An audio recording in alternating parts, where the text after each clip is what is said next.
The U.S. economy comes roaring back in the third quarter. The anonymous op-ed writer comes out. Twitter gets grilled on the Hill, and the mysterious case of missing Biden documents.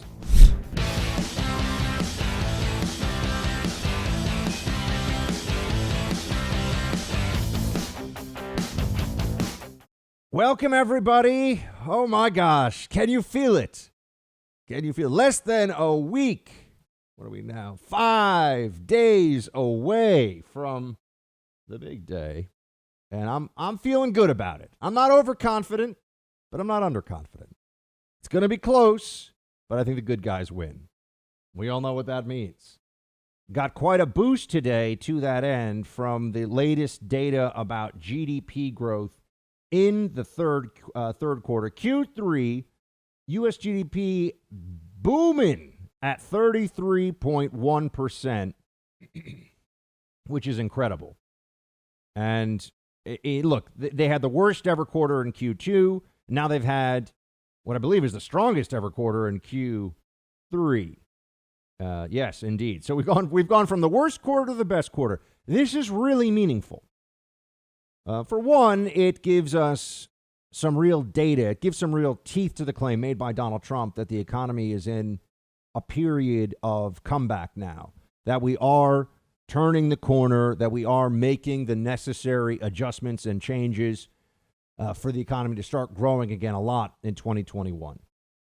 Because the left is desperately trying to convince everybody. I mean, the Democrats are pretty much basing their entire electoral hopes, and not just for Biden, for all the Democrat races, on everyone being depressed, being told constantly, being hectored to wear a mask.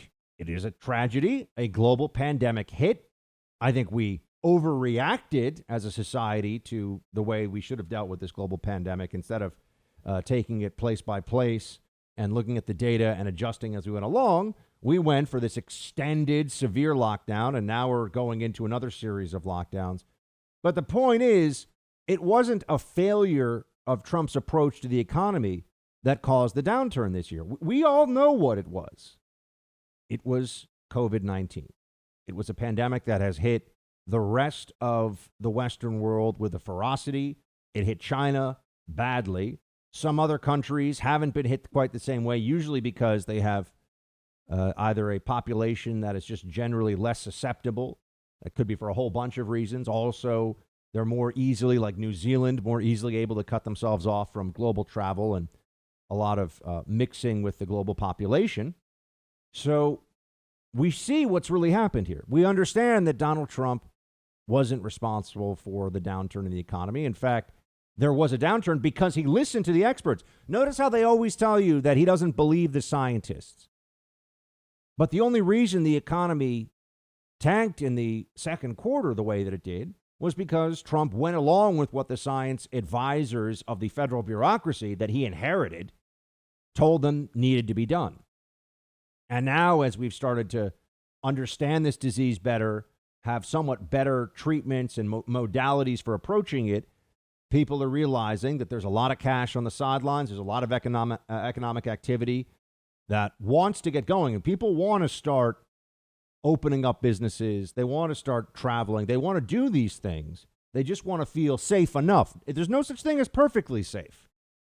Right? You've been traveling, I'm sure, for decades of your life during flu season and during other outbreaks that could have been fatal, but there was a low enough chance of that you go about your life. We just need to get to that place where we can all understand who's really at risk, who's not, and what are acceptable risks in our society, and then we can start getting going again.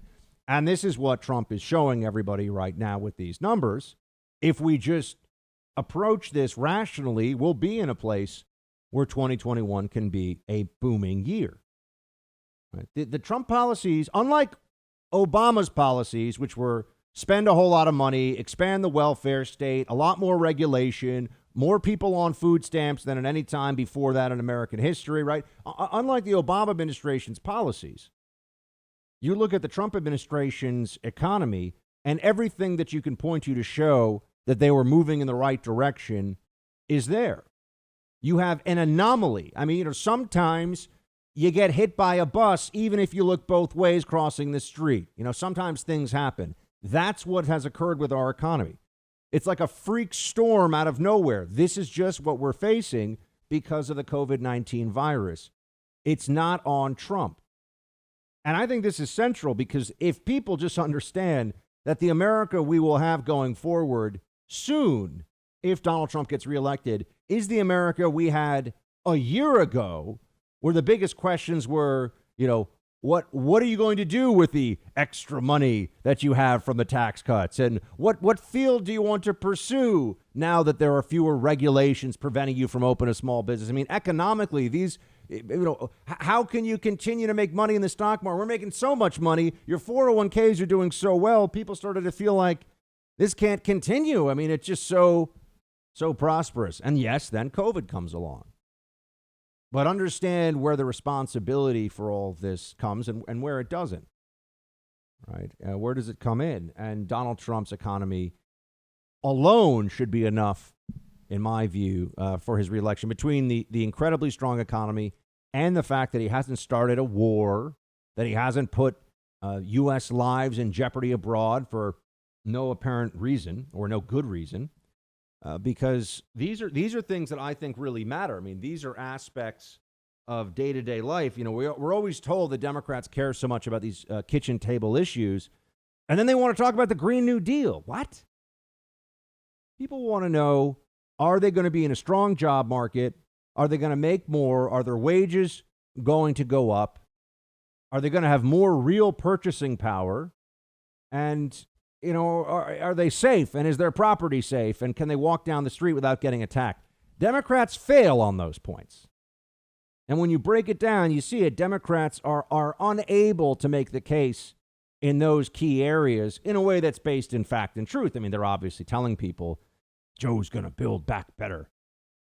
Joe Biden's best economic ideas are influence peddling and taking money from you, right, for his son, of course, and taking money from you to give to other people so that they have more stuff. Right? Joe Biden and the Democrat Party of today have fallen into that unfortunate theorem that was elucidated not too long ago by Bastiat in the law. I mean, it's a couple of hundred years ago, but not that long ago. Or he said that people want to live by the fiction that they can live at the expense of every other person. That's really what the Democrats promise. Other people are responsible for any frustrations you have. We're going to take from them and give to you. Just give us the power to do so. That's a zero-sum game. That's not a net wealth creation game. That doesn't make people better off in the aggregate. It helps some at the expense of others and creates inherent political and economic divisions. And you know what the only way to solve them are? And this now goes to Hayek and the Road to Serfdom. Those intrusions into the economy, those intrusions into commercial activity that the government engages in, the people that do that, they always want to do more to fix the imbalances that they themselves have created. It's like they make endless work for themselves by doing the busy work in the first place of taking things from you and spreading them out into the broader economy.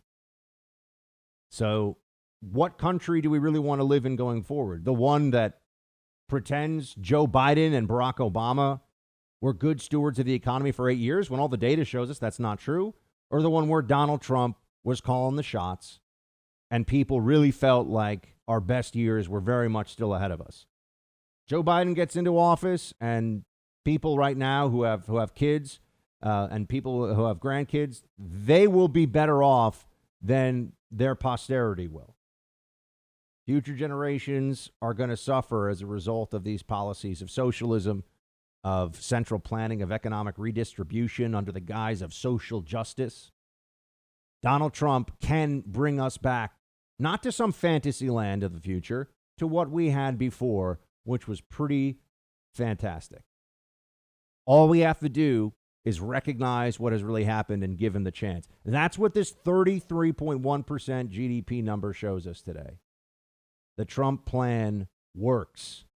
The Biden plan is fiction. Recently, I got a crash course in home title theft. And look, you better pray this crime never happens to you, because if it does, it could ruin you financially. Here's how it works. Cyber thieves find your home's title online because that's where it's stored, online, in the cloud, and then they hack in, they kick you off of the deed to your home using a quitclaim deed, put themselves on, take out loans against the equity in your home, and you often don't find out about this until you're getting the payment notices in the mail or perhaps even a foreclosure notice. The usual identity theft services do not protect you, so you have to take action today with Home Title Lock. HomeTitleLock.com. Use the promo code radio and you'll get 30 free days of protection. You can also check on the site to see if you're a victim of this crime and don't even know it. HomeTitleLock.com. Use that promo code radio for 30 free days of protection, and you can check to see if you're a victim of home title theft already and don't know it. Take action today.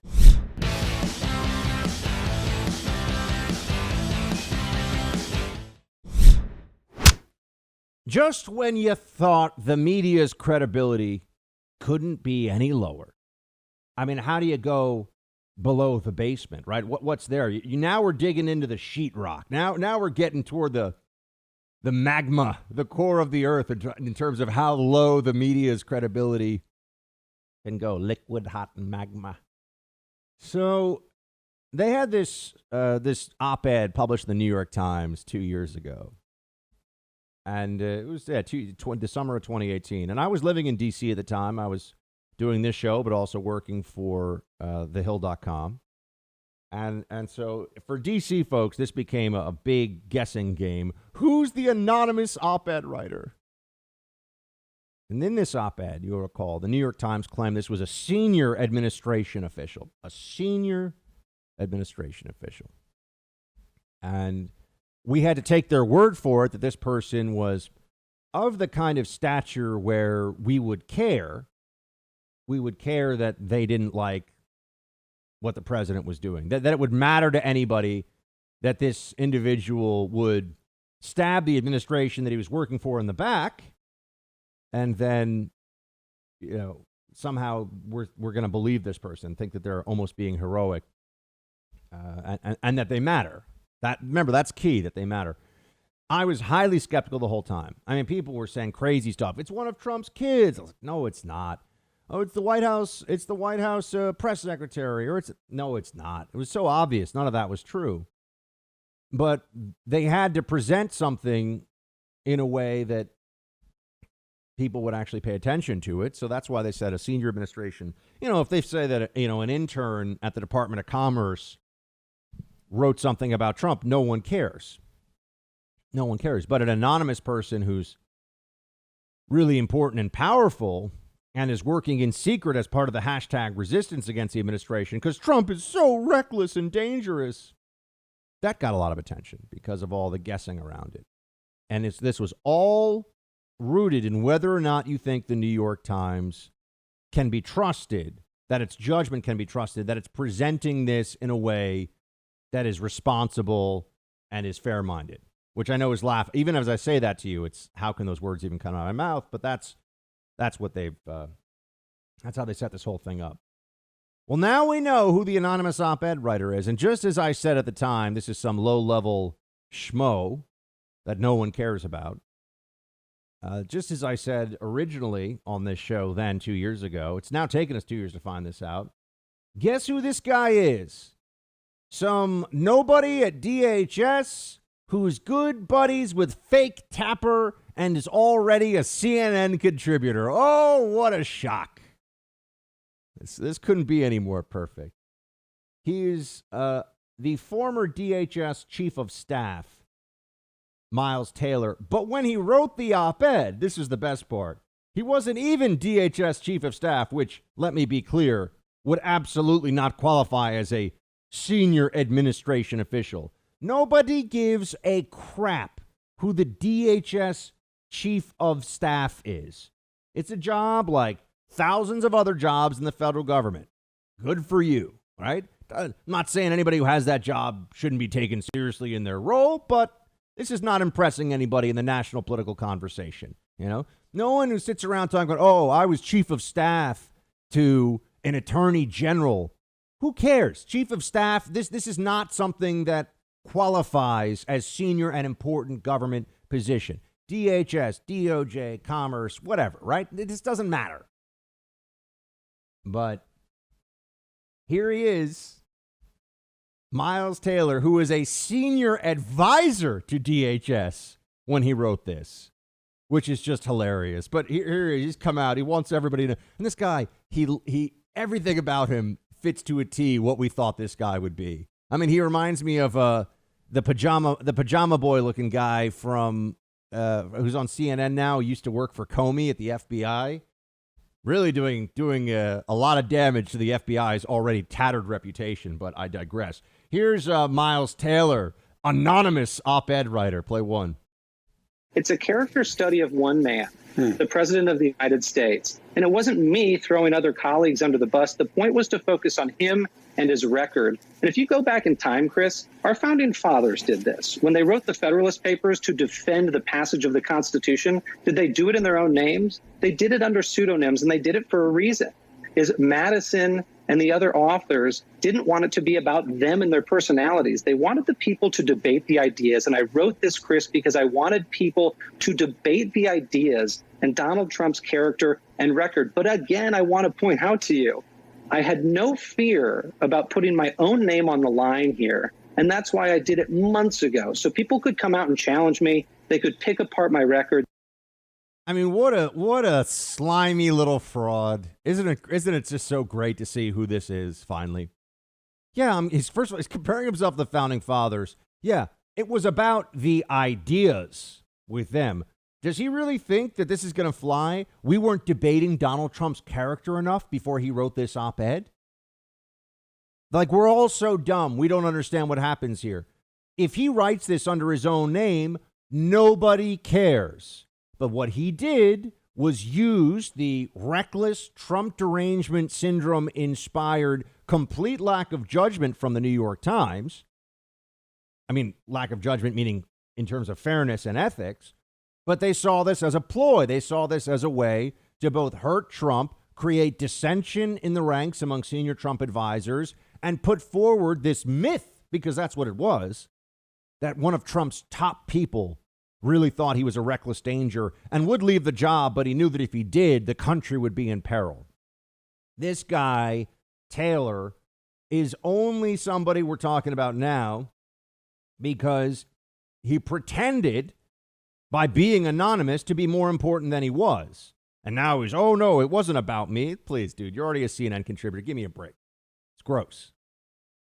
This reminds me of a guy who was at the NSC, and he wrote that editorial about how he had been an intelligence professional, and Donald Trump is terrible, and he's a nonpartisan intelligence professional. And then it came out that this guy worked for Ben Rhodes and donated thousands of dollars to Democrat candidates in the last election cycle. It's like, okay, so you're a super partisan hack, but you're writing an editorial as a nonpartisan intelligence official. These people are just such little frauds, but they're so used to being in these places, in these media and academic and bureaucrat ecosystems where they get to do this whole, oh, I don't have any politics. I just happen to always have Democrat politics. Yeah, big shock, folks.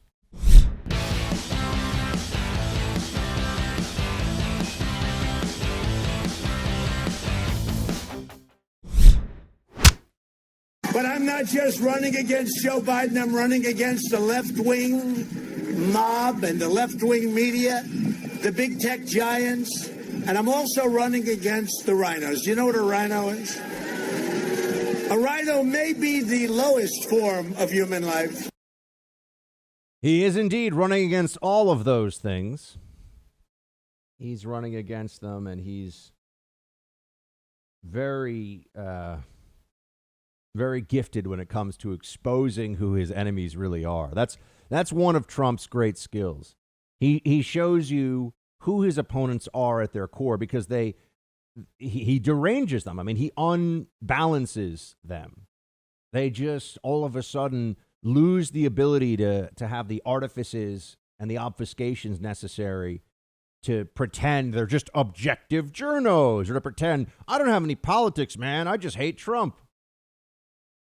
But if there's one thing about a Donald Trump reelection that I will absolutely relish, and there's many things, But if there's one thing that I think is just incredible, it's what a giant extended single digit from a human hand with the other digits clasped down it will be to the media in a way that, I mean, I think I might have to go run through Times Square in my underwear doing cartwheels, which is not a sight anybody necessarily wants to see these days. But I'm just saying, I'm going to be so excited because they deserve it. They deserve it, especially when you add the icing on the cake of their journalistic malpractice atrocities is just the last 60 days or so with Hunter Biden stuff, the lies in the Atlantic. They went so hard on that. Oh, yeah, Trump hates the military and thinks they're losers. They really thought that was going to stick. Unbelievable. But he is running against the media, and he's running against the rhinos. He's running against people who really want their power back. You can tell some of them have started to emerge a little bit in the public sphere again. I'm not talking about those weirdos at the Lincoln Project. I mean others who have been sidelined because they were wrong about Trump. And then instead of working with the administration, any Republican could have been, all right, I'm going to try. I wasn't for Trump originally, but I'm going to try to help shape his administration and public policy as best I can for the most favorable and most conservative and constitutionally sound outcomes. I'm going to call balls and strikes. Completely, respectable, sound approach to the Trump administration. But there were some Republicans who decided, no, I'm just going to be on the sidelines throwing tomatoes, not just at Trump, but at Trump supporters too. Right? That was the call they made. And look, let's be honest about it. It was the wrong call. Okay. And now they're seeing an opportunity, if Trump loses, to go back into being the opposition against Biden, which will be a very comfortable place for a lot of people in the media. I'll just say this right now. All of a sudden, everybody on the right will say, all right, well, at least we know who the opposition is. So there will be that shift and change. But for the mainstream media, Trump's victory would be, it's necessary. It's a necessary corrective to their dishonesty and to the terrible stuff that they've done to their profession. I mean, people shouldn't think of journalists as an ethical profession. I mean, they should really think of journalists the way people think of slip and fall attorneys. They should think of journalists the way they think of people that are, pushing drugs for big pharma out there, the big pharma push with the sales reps and everything for years and years, who were, there was a lot of very expensive booze and strip clubs and stuff for a while there in the mid-2000s. I know doctors who have told me stories about this from the big pharma companies using very often attractive and female sales reps to get deals done. So, when you think of journalists not as these guardians of the republic, but as a profession, they're like actors with less talent. That's all I'm trying to say, really. And many of them are about as well read as actors, which is not really well read at all. All you have to do is turn on CNN for about 5 minutes and you'll see plenty of that. So I want Trump to win for many, many reasons. But one of the biggest ones is the repudiation of the press corps of the mainstream media. The first time around, remember, they were complicit in a sense. That's how they view it. They were complicit in his victory because they were covering his rallies live and they gave him so much attention, right? You remember that? This time around, they took an approach of not picking up his rallies, suppressing information, doing everything they possibly could to stack the deck against him. And the president is right when he says, this is the plan, play 8. Here's a guy gets caught and the media doesn't want to write about it. You know what they call it? Not freedom of the press, suppression of the press. We don't have freedom of the press. You know what? We don't have, you understand that? We don't have freedom of the press. We have suppression of the press. And there's never been a time when it's more obvious than right now. He's right. We've seen who the journos are. I've been saying this for a long time. One of the biggest transformations in public perception for those who care about the news media and the way they cover national politics and issues in general. And remember, the way the news media covers issues shapes perceptions that affect how we view culture, how we view even pop culture, right? There's an entire narrative creation machinery out there And most of it now is being put either on your TV screen or on your computer screen. There's very little actual newspaper reading going on these days compared to what it used to be. But the president understands that they have created this whole apparatus under the premise that they're giving you information just as you need it, just to make sure you're informed, when really they're trying to shape your opinion, shape your ideas all the time. And we've entered this period of suppression. But we also, because of social media, and this is a point I often bring up, they can't help it. They show us who they are. You know, you show me a journalist's Twitter feed, I can look at it for 10 minutes. I'm sorry, 10 seconds, not 10 minutes. I can look at it for 10 seconds, and I can tell you if this person is on the right or on the left. That's how easy this game is. And anybody else in the business, and honestly, anybody who's even a strong consumer of news, can do the same thing. We all see it. We all know. Who are they retweeting? What stories are they sharing? From what outlets? It's not hard to understand this. And this is a return to honesty. I actually think this is better if we crush this idea of an unbiased, neutral press corps, and everyone has to just say, look, I'm a conservative and I report on the news. Because everyone has to have facts that back up their reporting, right? You need that. That's the basis for the story. But that's true of propaganda as well. That's true in foreign countries where there's state media. The regime can't lie about everything. They have to tell the truth about some things, or else it doesn't have any real impact in shaping that public perception. But we have journos that show us who they are. And then on top of that, we have on Capitol Hill, as you saw yesterday, tech titans who work hand in glove with the national media establishment to push certain ideas and to suppress others.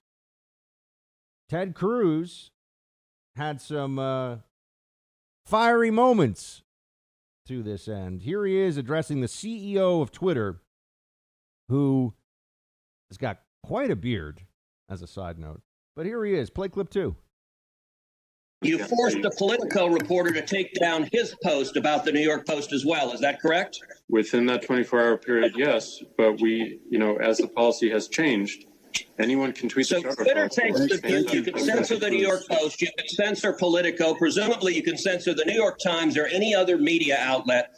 Mr. Dorsey, who the hell elected you and put you in charge of what the media are allowed to report and what the American people are allowed to hear? And why do you persist in behaving as a Democratic super PAC, silencing views to the contrary of your political beliefs? Well, we're not doing that. And this is why I opened this hearing with calls for more transparency. We realize we need to earn trust more. We realize that more accountability is needed to show our intentions and to show the outcomes. Thank you, Senator. So I hear the concerns and acknowledge them, but we want to fix it with more transparency.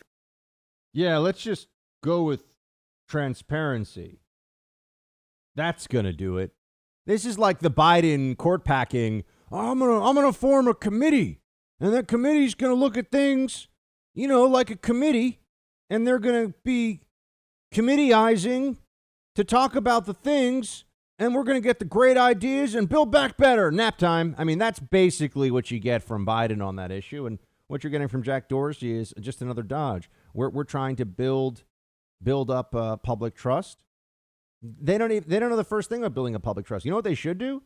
They should bring in somebody who is effectively treated like an independent ombudsman within Twitter from the right, who, whenever they've got a question about something, or whenever they are about to pull a move, like we're going to ban this person, we're going to ban that person, there should be a representative from the right inside of Twitter, and then we should know who this person is, who gets to say, hold on a second, what do you mean? Why are you doing that? Now, I know Twitter's not going to do this, but I'm just saying their transparency, it's going to be transparency for the next 10 years. Every time it's a conservative who gets screwed over here, every time it's somebody on the right who gets deplatformed, or a story that's damaging the Democrats that gets suppressed, and they say, oh, but it's our terms of service and the algorithms and no, it's because the social media giants are overrun with lib activists and even the more senior and more intelligent people who built these platforms in the earlier days, who were the founders, you have to remember, I think Mark Zuckerberg is probably pretty reasonable on a lot of this stuff individually, but these companies are terrified. Even the CEOs are terrified of their woke 25 to 35-year-olds who are completely insane, who reject the First Amendment in principle, who do not believe in the Bill of Rights, and who really think that speech that they don't like is violence.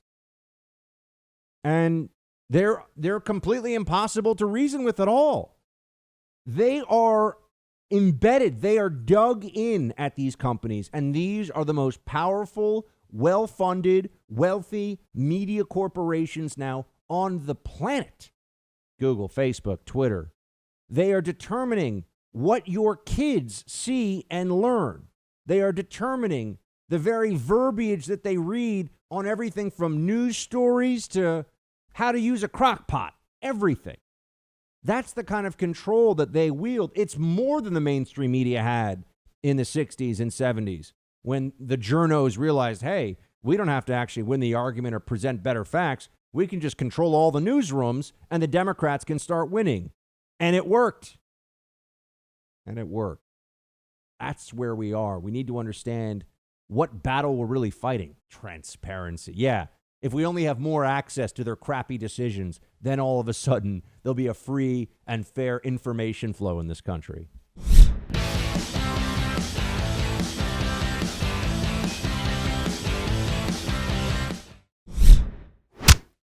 So let's take a look at what social media giant Twitter thinks transparency means. As we were discussing yesterday on Capitol Hill, Jack Dorsey, the CEO, is testifying, and we were told in the first week of the Hunter Biden email story that it was Russian disinformation, and that was part of the justification for, I remember it was Twitter and Facebook that suppressed, stopped or limited or shadow banned, and there are different ways they can do it, suppress the spread of the story. You could not retweet the story, and your account could be suspended if you did. So they're taking punitive action against people for sharing a news story published by one of the oldest newspapers in America, the New York Post, founded by Alexander Hamilton himself over 200 years ago. Suppressing it. That's what they decide to do. That's their move. That's their decision. What was that based on? We should ask that question. We should know, shouldn't we? Here's the CEO of Twitter telling you, nothing. Play 3. Okay, for both Mr. Zuckerberg and Dorsey, who censored New York Post stories or throttled them back, do either one of you have any evidence that the New York Post story is part of Russian disinformation, or that those emails aren't authentic? Do any of you have any information whatsoever they're not authentic, or that they are Russian disinformation? Mr. Dorsey, We don't. You know, so why would you censor it? Why did you prevent that from being disseminated on your platform that is supposed to be for the free expression of ideas, and particularly true ideas? We believed it fell afoul of our hacking materials policy. We judged in the what evidence did you have that it was hacked? They weren't hacked. We judged in a moment that it looked like it was hacked materials. You were wrong. Surfacing, and we updated our policy and our enforcement within 24 hours. It looked like it was hacked material. No, what you're finding out here is that the CEO of Twitter is telling you that they were willing to claim that something was disinformation based upon disinformation, or rather they will rely on inaccurate info pushed along, and really just accusations, not even information, pushed along by partisans to shut down a news story a couple of weeks before a presidential election. That's what you can see from the social media outlets. And this shouldn't be a surprise to anyone. They keep doing this. One of my favorite questions to ask liberals who say that it's not partisan, right? How do we, just to establish this, how do we know that the news media is psychotically anti-Trump based on the wrongness in their stories about Trump? How many retracted stories? How many journalists have had to actually be fired from their jobs because they wrote something that was totally crazy about the president? Because they're all negative for the president. How could every story for the president be negative if there wasn't a motivation of negativity behind it? Right? Well, the same thing's true of the social media giants. Why is it that only, White House Press Secretary Kayleigh McEnany's Twitter account gets locked? Why is it that only people on the right get locked for conduct that no one who looks at it really thinks they should be penalized or punished for in any way? Because of what I told you before. These companies are run by, and the people making these determinations are a bunch of left-wing Biden, really Bernie Sanders voters, actually. And they believe all this stuff about speech they don't like is violence, and ideas can literally threaten somebody about even the most mundane political disputes. And if you don't agree with them, they're zealots and they're absolutists, and you need to be silenced. That's an ethos that isn't just all over the Democrat Party. It's all over social media and Silicon Valley.